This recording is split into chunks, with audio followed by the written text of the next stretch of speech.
Olá, irmãos. Eu saúdo cada um de vocês com a graça e a paz do nosso Senhor Jesus Cristo. Amém? O meu nome é Miriam Anita e estou aqui só para contar para os irmãos aquilo que eu entendi do texto A Prova da Nossa Fé. Esse texto foi escrito por Vilmara Lima e está no Manancial, que é uma publicação de meditações diárias da União Feminina Missionária Batista do Brasil. Então eu não escrevi o texto, só vou contar para os irmãos aquilo que eu entendi. Isto dito, gostaria de iniciar orando. Senhor Jesus, que nós possamos estar aprendendo contigo, que nós possamos colocar em prática aquilo que aprendemos, que possamos entender a importância da fé, de estarmos firmes mediante todas as provações que possamos passar. Fica conosco, Senhor, fica nessa meditação. É o que te pedimos em teu nome. Amém. Bom, irmãos, então o nosso texto de hoje está lá em Jó. Capítulo 42, tá bom? Então eu vou ler com os irmãos. Eu reconheço que para ti é impossível. Eu reconheço que para ti nada é impossível e que nenhum dos teus planos pode ser impedido. Tu me perguntaste como me atrevi a pôr em dúvida a tua sabedoria, visto que sou ignorante. É que falei de coisas que eu não compreendia, coisas que eram maravilhosas demais para mim e que eu não podia entender. Tu me mandaste escutar o que estavas dizendo e responder às tuas perguntas. Antes eu te conhecia só por ouvir falar, mas agora eu te vejo com os meus próprios olhos. Por isso estou envergonhado de tudo que disse e me arrependo sentado aqui no chão num monte de cinzas. Depois que acabou de falar com Jó, o Senhor disse a Elifaz, da região de Temã. Estou muito irado com você e com seus dois amigos, pois vocês não falaram a verdade a meu respeito, como o meu servo já falou. Agora peguem 7 touros e 7 carneiros, levem a Jó e ofereçam como sacrifício em favor de vocês. O meu servo Jó orará por vocês, e eu aceitarei a sua oração, e não os castigarei como merecem, embora vocês não tenham falado a verdade a meu respeito, como já falou. Então, Elifaz, que era da região de Temã, Bildade, que era da região de Sua, e Zofar, que era da região de Naamá, foram e fizeram o que o Senhor havia mandado, e ele aceitou a oração de Jó. Depois que Jó acabou de orar pelos seus amigos, o Senhor fez com que ele ficasse rico de novo e lhe deu em dobro tudo o que tinha tido antes. Todos os seus irmãos e irmãs e todos os seus amigos foram visitá-lo e tomaram parte no banquete na casa dele. Falaram de como estavam tristes pelo que havia lhe acontecido e o consolaram por todas as desgraças que o Senhor havia feito cair sobre ele. E cada um lhe deu dinheiro e um anel de ouro. O Senhor abençoou a última parte da vida de Jó mais do que a primeira. E ele chegou a ter 14.000 ovelhas, 7.000 camelos, 2.000 bois e 1.000 jumentos. Também foi pai de 7 filhos e 3 filhas. A primeira deu o nome de Gemima, a segunda chamou de Cássia, a terceira de Querem-Apuc. No mundo inteiro não havia mulheres tão lindas como as filhas de Jó. E o pai as fez herdeiras dos seus bens junto com seus irmãos. Depois disso, Jó ainda viveu 140 anos, o bastante para ver netos e bisnetos, e morreu bem velho. Essa é a história maravilhosa, né? Bom, irmãos, o texto que a irmã Vilmar escolheu, o versículo escolhido para ser o chave, foi o 5, né? E diz assim: meus ouvidos já tinham ouvido a teu respeito, mas agora os meus olhos te viram.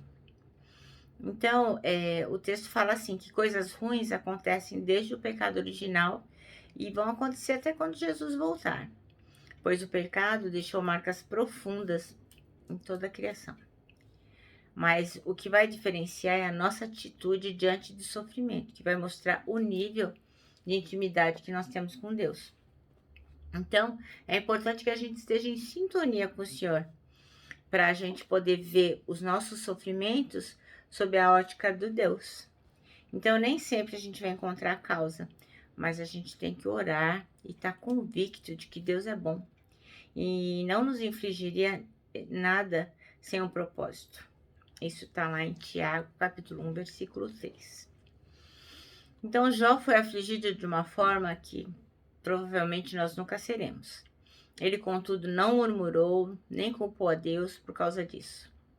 Depois de passar por todo esse processo, porque ele tinha que passar, ele recebeu tudo em dobro, né? Tudo que ele tinha foi restaurado. Então, a gente não pode focar só nessa parte da restituição de Jó, né? Tudo que ele recebeu de volta em dobro. E esquecer o mais importante. A gente tem que tirar os olhos do verso 12, que o verso 12 diz assim: o Senhor abençoou a última parte da vida de Jó mais do que a primeira. Então, a gente tem que tirar os olhos do verso 12 e ir para o verso 5, que diz: antes eu te conhecia só por ouvir falar, mas agora eu te vejo com os meus próprios olhos. Então, a maior bênção de Jó foi deixar de ser um mero ouvinte do Senhor, né? E passar a ver o Senhor com os próprios olhos. Foi muito melhor do que ter todas as riquezas, os filhos, tudo restaurado. Então, a melhor coisa que o sofrimento traz para aquele que tem discernimento é o conhecimento de Deus. Então, a gente sabendo disso, é sábio que durante a dor a gente permaneça bem pertinho de Deus, porque é só nos braços dele que a gente vai encontrar cura para as nossas feridas e conforto para as nossas dores. Aprendamos com Jó que o sofrimento atinge a todos, mas o que faz a diferença é o modo como vemos Deus diante dele. Então eu fiquei imaginando, né?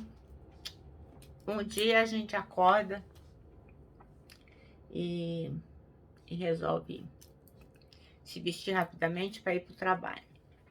Chega lá na empresa, a firma fechou. Não deixou nenhum aviso, fechou. Bom, então você agora está desempregado, né? A empresa fechou, não falou nada. Então a gente pega e fala: bom, vou no banco, porque eu vou pagar algumas contas, porque eu tô com alguns débitos, né? Vou resolver isso já que eu tô desempregado. Aí você vai no banco e descobre que sua conta bancária está fechada. Ninguém te disse o motivo e que você não tem um tostão.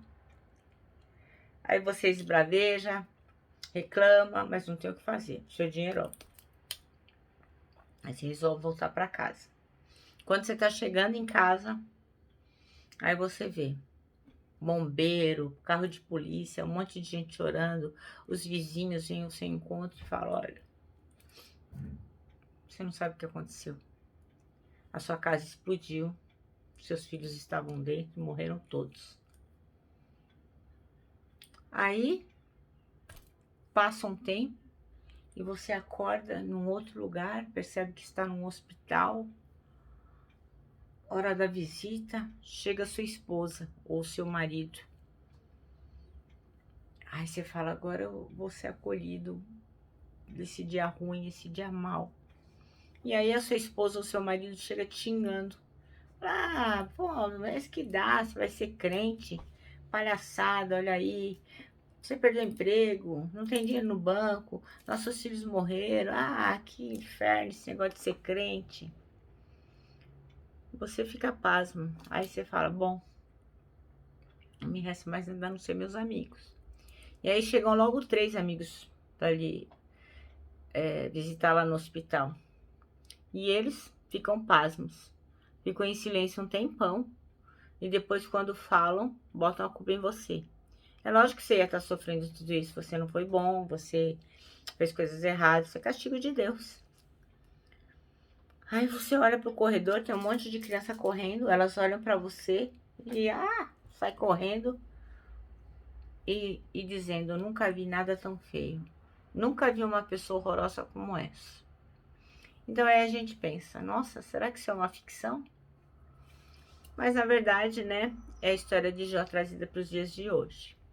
Então, o livro de Jó, ele trata de momentos muito difíceis, de um assunto muito perturbador, que é um assunto que a experiência humana não gosta de vivenciar, que é como entender e lidar com a dor, com as dificuldades, com o sofrimento. Então, a gente precisa estudar o livro de Jó. Seria bom que você lesse o livro de Jó e que você estudasse, porque um dia, mais cedo ou mais tarde, você vai precisar dele. Vai ser útil para a sua vida esse estudo. Então eu sugiro que você, se você ainda não leu Jó, que você faça isso o mais breve possível. Bom, eu gostaria de colocar algumas coisas, só para fechar aqui o que tão brilhantemente a irmã Vilmara já disse, né? É lembrar os irmãos que as pessoas boas, elas também sofrem, né? Então, assim, o sofrimento, ele entrou no mundo através do pecado. Lembram disso? Lá com Adão e Eva, antes não tinha sofrimento, e agora a gente sofre. Então, assim, se o próprio Filho de Deus sofreu, se o próprio Jesus Cristo sofreu, não vai ter problema se a gente sofrer também. Outra coisa que é importante que nós saibamos é que o diabo, ele quer derrubar a gente. Ele quer fazer com que nós soframos, ele quer que nós sejamos derrotados. Esse é o propósito de Satanás, é ver o nosso sofrimento. Então, ele foi tão ousado que ele fez até, ele tentou até Jesus, né, querendo fazer sofrer. Então, assim, como Jó, muitas vezes a gente não sabe a fonte do nosso sofrimento. A gente não sabe porque as coisas acontecem. Então, a gente tem que ter certeza que Deus está no controle e que Ele está olhando todas as coisas. Então, a gente não pode se afastar de Deus em momento nenhum. É importante também que nós nos lembremos que os amigos nem sempre ajudam. Então, às vezes, quando a gente sofre alguma coisa, um problema de saúde ou um luto, eu me lembro que uma vez eu estava com um problema de visão, eu tive que fazer uma cirurgia e tinham amigos meus que sempre me contavam uma história de pessoas que passaram por cirurgia e ficaram cegos. Quando você vai ao enterro, a pessoa fala, morreu do quê? Aí você fala, infartou. Olha, você sabe que eu conheço uma pessoa que teve 3 infartos seguidos. Então, assim, quando sofremos, é melhor procurar conselho segundo a vontade do Senhor, de pessoas que vão realmente nos trazer conselhos bíblicos, conselhos oriundos do Senhor, porque os amigos nem sempre ajudam. Outra coisa que é importante a gente saber para passar pelo sofrimento é que Deus nem sempre explica tudo. Então, muitas vezes a gente se pergunta, mas por quê? Por que está passando por isso? Que nem Jó, né? Jó ousou questionar Deus. Então, Jó pergunta por que ele está passando por aquilo. Abacuque também pergunta isso. Se você olhar Jó, para quem gosta de olhar na Bíblia, né?